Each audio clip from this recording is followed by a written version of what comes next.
Hoy, yung halaman sa mesa, display yan ha. Hindi yan para laruan mo.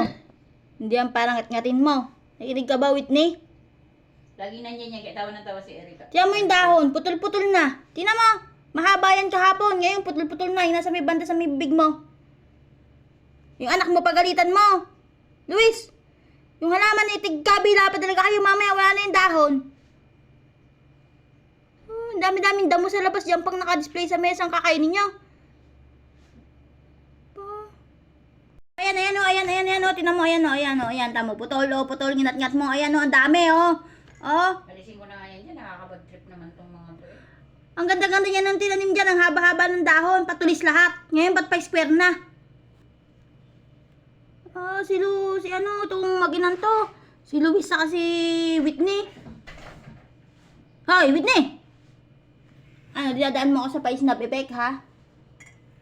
Pakasalbahay mo pusa ka. Nananahimik ang damo dyan. Ay, halaman pala. Kakainin. May cat food na. May tinik pa. May buto pa. Kakainin pa rin yan halaman.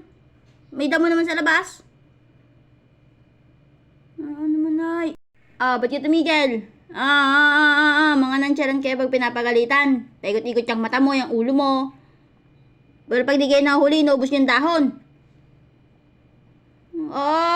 Di ka pa talaga alis dyan. Tatabihan mo pa talaga yan.